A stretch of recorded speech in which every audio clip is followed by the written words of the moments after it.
ብሰራ ባልሰራ ከፍተኛ የሆነ ገቢ ምናልባት በ2 ወር በ3 ወር 1 2 3 ሚሊዮን ድረስ በየወሩ ከግማሽ ሚሊዮን ብር በላይ የማገኝበትን ሲስተም ገንብቻለሁ።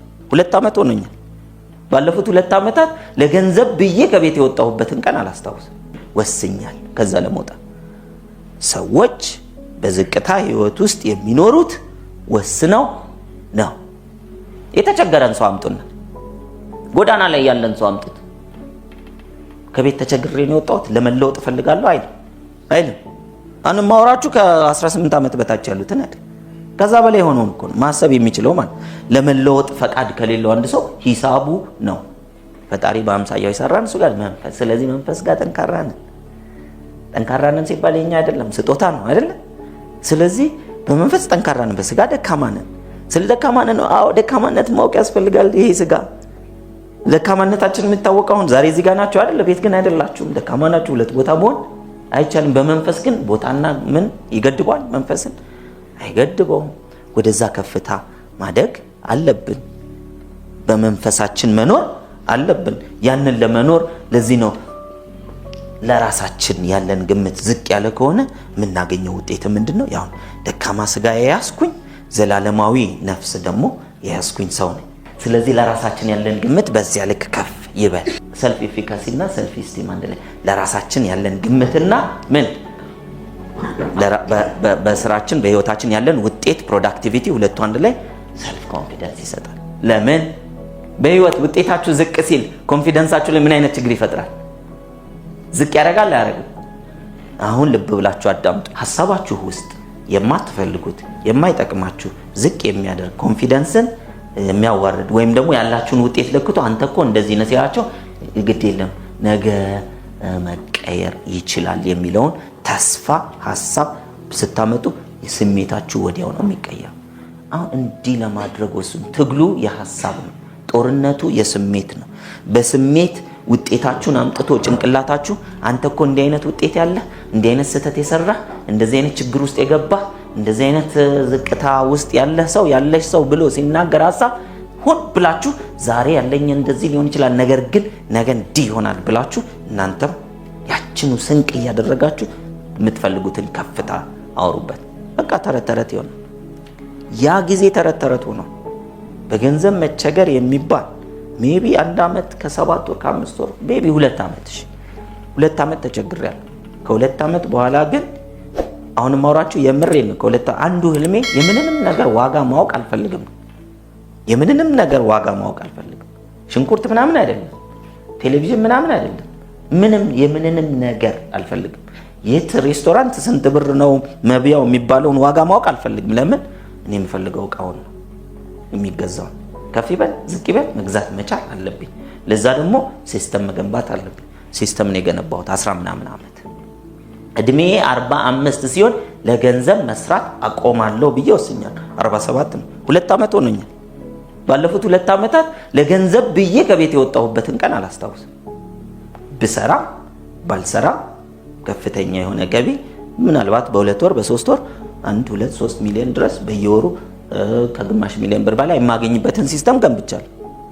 ከዛ በኋላ አይዲያ ሲመጣልኝ ለሰዎች የምሰጠው ካለ ሰጣለሁ፣ ማሰልጠን ከሆነ አሰለጥናለሁ። የተሰጡኝ ሪስፖንሲቢሊቲዎች ላይ ሄጄ እወጣለሁ። የቤት ኪራይ መቸገር ነበረብኝ ግን ወስኛል ከዛ ለመውጣት።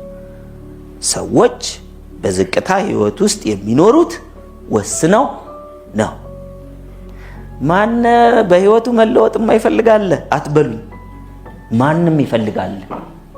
በህይወቱ መለወጥ የሚፈልግ ሰው እስቲ ጠይቁና አሳዩኝ። የተቸገረን ሰው አምጡና ጎዳና ላይ ያለን ሰው አምጡት። ከቤት ተቸግሬ ነው የወጣሁት ለመለወጥ ፈልጋለሁ አይልም። ወንደ ላጤ ያለው አንድም ሁለትም ጎዳና ላይ ያሉ ሰዎች በቃ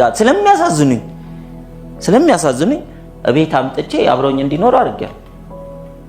በቃ አብረን ያለኝን እንበላለን። ከዛ ትምህርት ከሆነ አብረን ትማራለህ ምናምን ታድጋለህ፣ ትለወጣለህ። በቃ ከቤት ዕቃ ዘርፈው ነው የሚሄዱት። ስለዚህ ይበለው ውሳኔው አይደል? እንዴት እንደዚህ ትላለህ? ወስኗላ። አሁን ማወራችሁ ከ18 ዓመት በታች ያሉትን አይደል? ከዛ በላይ ሆኖ እኮ ነው ማሰብ የሚችለው ማለት።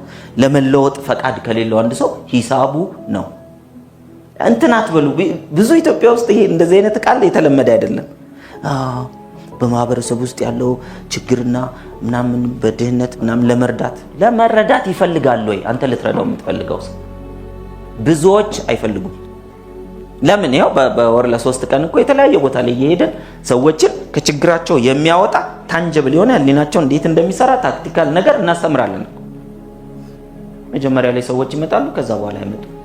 የሚመጡት ጥቂት ናቸው። እነሱ የሚፈልጉትን ይዘን ሄዳ። ሌላው ሂሳቡ ነው፣ ፍላጎቱ ነው፣ ኢንጆይ እያደረገ ነው። በነገራችን ላይ አትነካኳቸው ሰዎችን። እዚህ ቤት ስንቶቻችሁ እንደምትወስኑ አሁን እንደዚህ ብዬ ሌሎችን ሳማ በዛውም እናንተን እያሟው ምን ቦታ ላይ መድረስ ትፈልጋላችሁ? የታለ ውሳኔያችሁ? ወስናችሁ ስለመድረስ የታለ ጽናታችሁ? ለመጽናት አንድ ሰው በፈቃዱ አልችልም ካለ እንዴት መሰለ እኔ እኮ እንደዚህ ለማድረግ የተለያዩ ችግሮች አለብን። እኔ የሚያወር ችግሬን እኮ ምነግራችሁ ከየቱ ጋር እንደመጣው ምነግራችሁ እኮ ወስኖ እኮ ነው። ብዙ ሰው ምን ያደርጋል በዛ ሰዓት? አይ በቃ ብሎ ሚስቱን ኤክስፖርት ያደርጋል። እኔ ስላልቻልኩ አይደለም፣ በውሳኔ ውስጥ ጫማዬን በልቼለታል። አንድ ቀን ሄጄ አይደለም ይሄንን ምነግራችሁ። ባለቤቴ እርጉዝ ሆና ከቃሊቲ እስከ እንትን ድረስ መሄድ እስከ ቤተል ድረስ ብዙ ጊዜ ደግሞ ከቢሮ ወደ ቤት ስንሄድ ከቤት ወደ ቢሮ ስንሄድ የ1 ሰዓት የ2 ሰዓት መንገድ ወክ አምሯት አይደል? ባያምራትም ያ ነው መንገዱ። ግልጽ ነው። ስለዚህ ዋጋ ከፍላለች እሷ። ዋጋ ከፍላለች። ከችግር ለመውጣት ምን ያክል ውሳኔ ያላችሁ የሚባለው ነገር እጅግ በጣም ወሳኝ ነው። የኢትዮጵያ ሕዝብን ደሃ አድርጎ እያኖረው ያለው ውሳኔው ነው። ችግሩ ነው አትበሉም። ዓለም ሁሉ ተቸግሯል። ጃፓን ተቸግሮ ጫማቸውን በልቷል። ቻይና ችግር ውስጥ ነበር። ኮሪያ ችግር ውስጥ ነበሩ። ዱባይ በጣም በረሃ ነበረች ምናምን። ከዛ ነዳጅ ስለወጣ አይደለም ስለወሰኑ ነው። እስቲ ነዳጅኛ ቢወጣልን አሁን ስንት ሰው ሀብታም መሆን የሚፈልግ ይመስላል? ሀብታምና ሆዳም ይለያያል። ገንዘብ መሰብሰብ አይደለም አይደል እያወራን ያለ ነው። ውሳኔ፣ ማንነት፣ ጽናት፣ ራስን ማሳደግ፣ ዴቨሎፕ ማድረግ፣ በራስ መተማመን እያለ ነው። ስለዚህ ሰልፍ ኤፊካሲ እና ሰልፍ ኤስቲም እነዚህ ናቸው። ቆንጆ ያ ማለት ሪሞት ኮንትሮልን ለማንም አልሰጥም ነው አይደል? እሷ ጠቅስ ታረጋኝ ሲኒማ አልሄድም፣ አንድ ሰው ጠቅስ ያረጋኝ አፌናሊዝም አለ አይደል? የራሴን ሪሞት በራሴ ህይወቴን ይዣለሁ። ስለዚህ መሪውን ይዣለሁ ማለት ነው። የህይወት ይሉኝታ እኮ ያለበት ሰው የህይወቱን መሪ ለብዙ ሰው ሰጥቶ ግማሽ ወደ ቦሌ፣ ግማሽ ወደ ጉለሌ፣ ግማሽ ወደ ኖርዝ፣ ግማሽ ወደ ሳውዝ ይወስደዋል። ይሄ ሰው በጥስጥስ ብሎ ነው የሚኖር። ኖረም አይባልም ነው የሚያልፈው። ስለዚህ መሪን በእጄ ይዣለሁ ትልቅ ነገር እኮ ነው እያለ መሪውን የያዘ ሰው ደግሞ ቀጥሎ ወደሚፈልገው አቅጣጫ መንዳት ነው አይደል የሚቀጥለው። ስለዚህ የመጀመሪያው ነገር ከሰዎች መሪውን ሰብስቦ ለራስ መስጠት። ሰዎችን አለመውደድ አይደለም፣ ከሰዎች ምክር እንቀበላለን። ውሳኔ ግን የማን መሆን ያለበት? እንደዚህ በወስን እንትና እንዲህ ቢለኝስ እንዳትሉ። ትልቁ እንትና እንዲህ ቢለኝ ማለት ያለብን ፈጣሪ ምን ይላል